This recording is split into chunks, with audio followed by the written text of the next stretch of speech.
피부와 색소에 대해서 알아보겠습니다. 피부의 색을 결정하는 것은 세 가지가 있는데요. 우리 사람의 피부 색을 결정하는데 멜라닌, 헤모글로빈, 카로틴이라는 성분이 결정을 하는데요.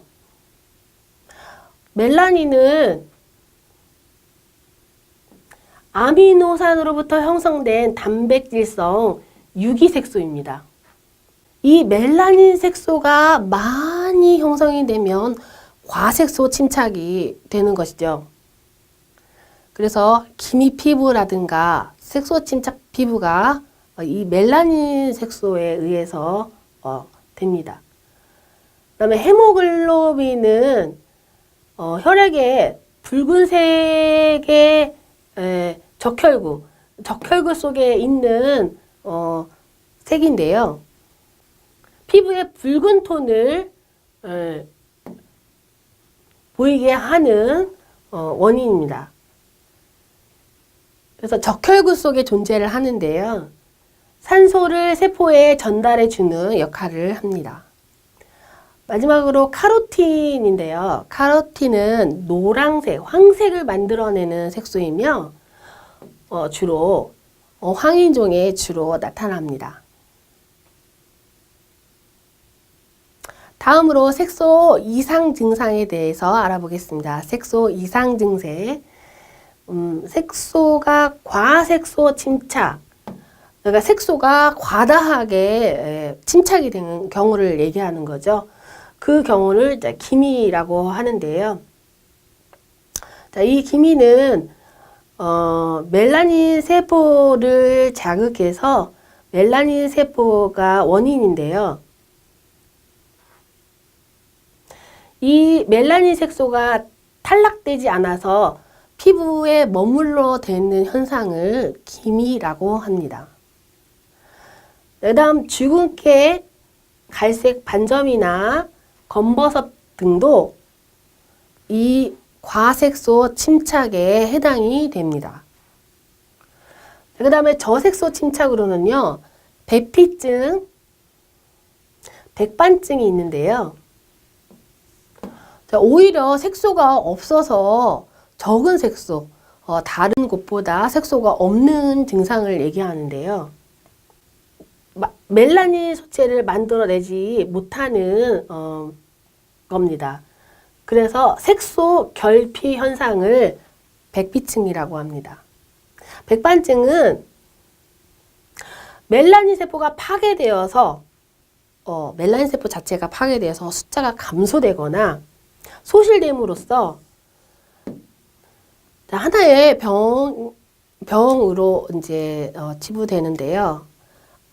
타원형이나 원형으로 흰색 반점이 나타나는 게 특징입니다. 자, 면역이란 무엇일까요? 자, 면역이라고 하면은 세균이나 바이러스, 그런 질환, 바이러스, 세균이나 바이러스 등으로 인한 질환이 생기면 거기에 대한 저항하는 인체 기능을 면역이라고 합니다. 자, 그래서 면역에는 획득 면역이라고 있는데요. 자, 말 그대로 면역을 이렇게 취득하는 거죠. 획득하는 거죠. 네, 그래서 인체가 병원체에 한번 노출한 다음 그 병원체에만 선별적으로 방어 기능하며 동일 종류의 항원을 만났을 때 그 항원에 대한 저항성을 가지게 만드는 기전을 말하는데요. 여기에서 림프는 무엇이고 B 림프군은 무엇이고 T 림프군은 무엇인지 알아보겠습니다. 자, 여기에서 항원에 대해 저항을 가지게 만드는 거를 면역이라고 했잖아요. 네, 면역을 담당하는 기관이 림프군데요. 자, 백혈구, 면역 반응을 결정짓는 가장 중요한 세포를 림프구라고 합니다.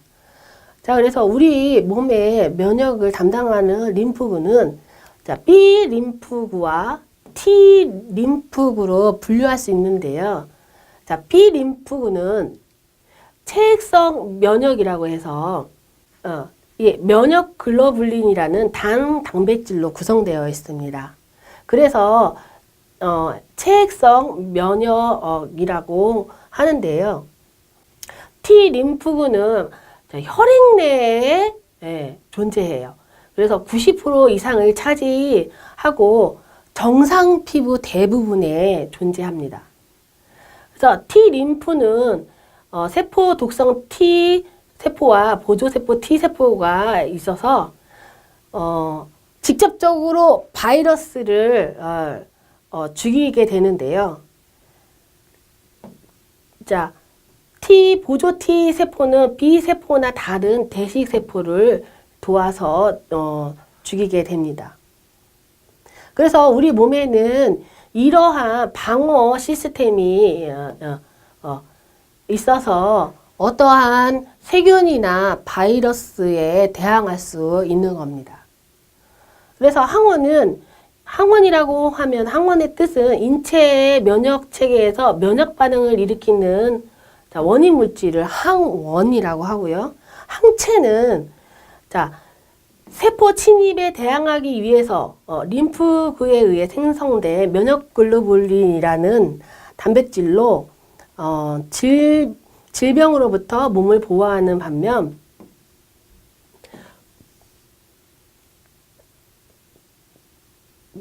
과민하게 반응하여 오히려 건강을 잃어버릴 수도 있다고 했는데요. 자, 이거는 우리가 항체가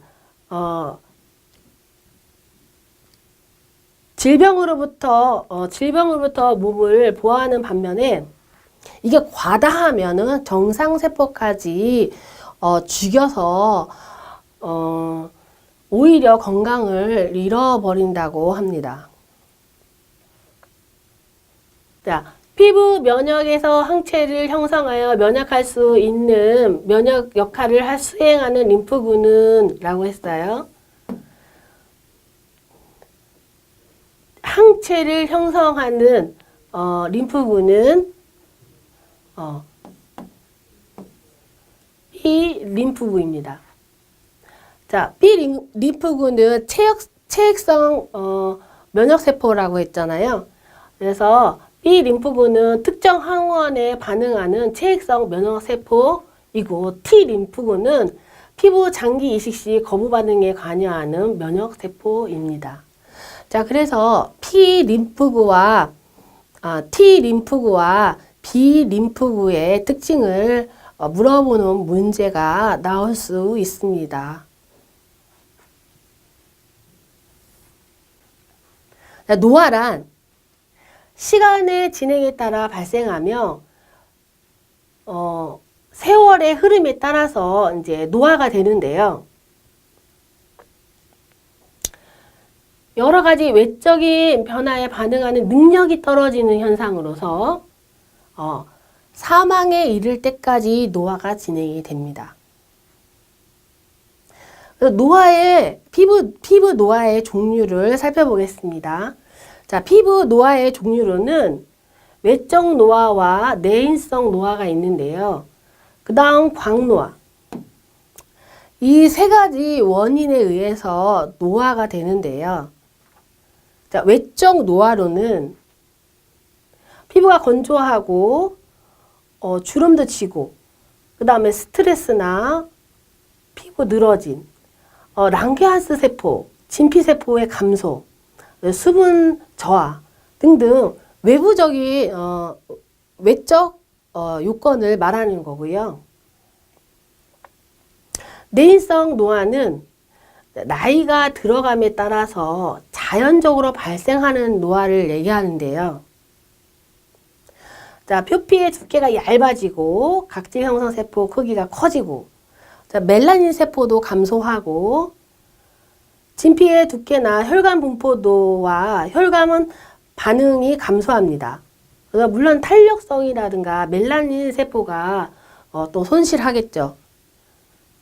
자, 자, 한선의 수도 감소해서 70%나 감소합니다.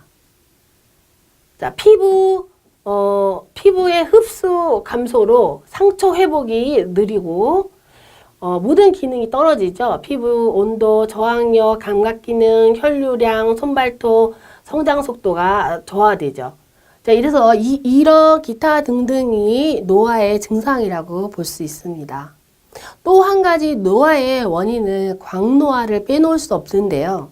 자, 광노화는 외인성 노화로서 자, 원인이 태양 광선에 의한 노출에 의한 노화입니다. 그래서 광노화의 주된 파장은 자외선 B 아니면 자외선 A. 그래서 자외선이 주로 광노화의 역할을 하고 있습니다. 광노화의 주범이 자외선이라고 볼 수 있습니다. 그래서 물론 피부가 건조해지고 거칠어지며 주름이 발생하고 각질층은 두꺼워지고 탄력은 소실되며 색소 침착이라든가 모세혈관 확장을 유발하고 탄력 섬유의 이상적 증식 및 모세혈관이 확장되는 게 주로 광노화의 특징으로 볼 수 있습니다. 자, 여기서 개념 잡기를 한번 보겠습니다. 햇빛에 장시간 노출되었을 때 피부 변화를 일으켜 노화로 진행되는 형태는 이랬어요. 피부에 장시간 노출이 됐어요. 햇빛에 장시간 노출이 됐다고 하면은 광노화를 볼 수가 있겠죠. 그래서 이 광이 빛광자를 써서 광노화라고 하는데요.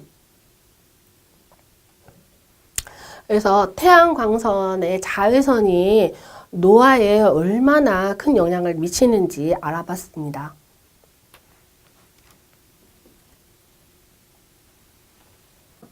자, 여드름이라고 하면요. 여드름의 종류가 있는데요. 자, 비환홍성 여드름이라고 해서 블랙헤드와 화이트헤드가 있습니다. 자, 그 다음 염증성 여드름이 대표적이죠.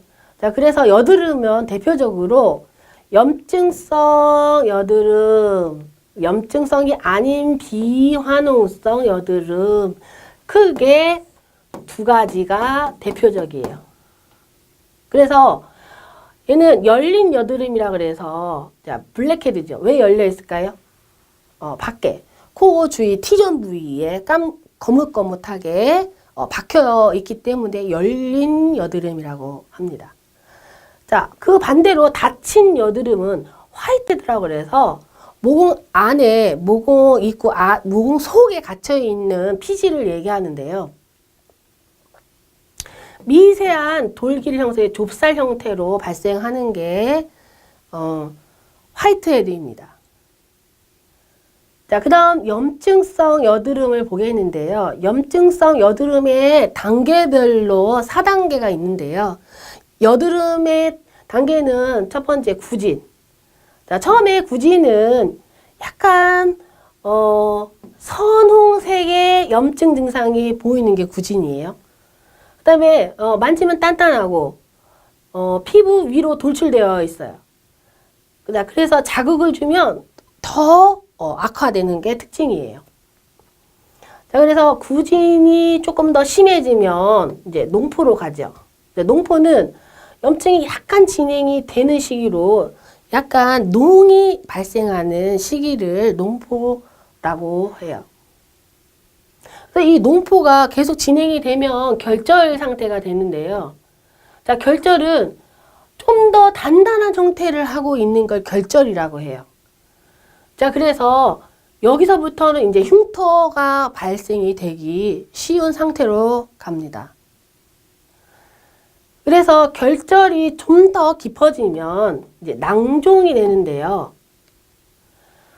가장 심한 상태를 얘기하죠. 그래서 이거는 조직이 파괴돼서 흉터가 될 가능성이 가장 높은 게 낭종입니다. 자, 그래서 자, 여드름의 형태가 4단계로 돼 있다는 거. 구진, 농포, 결절, 낭종. 자, 개념 잡기 문제에서도 한번 봅시다. 뾰루지라고도 부르는 붉은 여드름으로 끝이 뾰족하거나 둥근 형태의 염증성 발진은 그랬어요. 뾰루지라고 붉은 여드름. 그죠? 끝이 뾰족하고 둥근 형태. 자, 그래서 이거는 부종이 있으며 염증 증상이 있으며 돌출되어 있는 상태를 얘기하죠. 이게 끝이 뾰족. 그러니까 뭐예요? 돌출이 되어 있는 여드름. 그거는 이제 구진성 여드름이 되겠습니다. 그래서 여러분들이 여드름에 대한 문제는 한 문제라도 나오기 때문에 특히 염증성 여드름의 종류를 꼭 기억하시기 바랍니다.